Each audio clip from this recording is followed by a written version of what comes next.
हीरे का नाम जब भी लिया जाता है तो कोहिनूर का नाम सबसे पहले आता है। आखिर हो भी क्यों ना, यह दुनिया का सबसे बड़ा हीरा जो है, इस हीरे की कहानी उससे भी बड़ी और खतरनाक है जितना बड़ा यह हीरा है।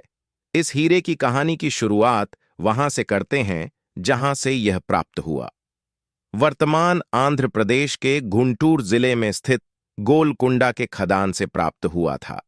इसी खान से दरियाई नूर और नूर उन ऐन नाम का हीरा भी प्राप्त हुआ था। लेकिन जितनी प्रसिद्धि कोहिनूर को मिली उतनी किसी को नहीं मिली।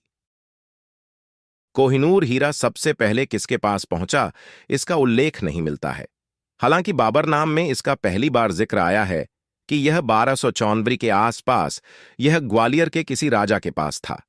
लेकिन इस हीरे को पहचान उस समय मिली जब 1306 में एक शख्स ने यह लिखा कि जो इंसान इसे पहनेगा वह संसार पर राज करेगा, लेकिन इसके साथ ही उसका बुरा समय भी शुरू हो जाएगा।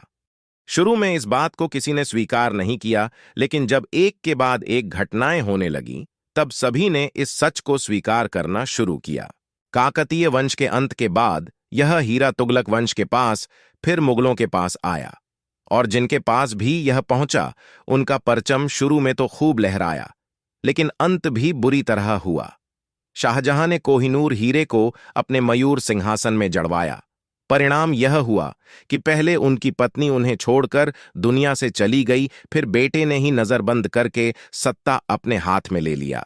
1729 में नादिर शाह का भारत पर आक्रमण हुआ और मुगलों को पराजित करके नादिर शाह कोहिनूर अपने साथ पर्शिया ले गया।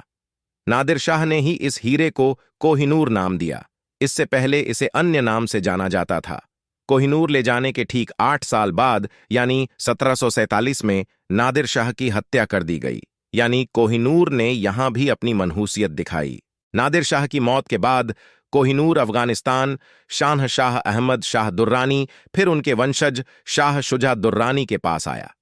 लेकिन कोहिनूर के अशुभ प्रभाव के कारण उसकी सत्ता चली गई और वह भागकर पंजाब पहुंचा और कोहिनूर रणजीत सिंह को सौंप दिया।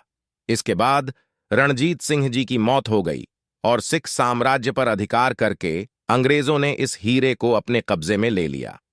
आज यह हीरा इंग्लैंड में है। लेकिन इस शापित हीरे के शाप के प्रभाव से बचने के लिए इंग्लैंड की महारानी ने यह वसीयत बनाई कि इसे महिला ही धारण करेगी। लेकिन ऐसा माना जाता है कि इससे भी कोहिनूर का शाप दूर नहीं हुआ और दुनिया भर में फैले अंग्रेजों के साम्राज्य का अंत हो गया।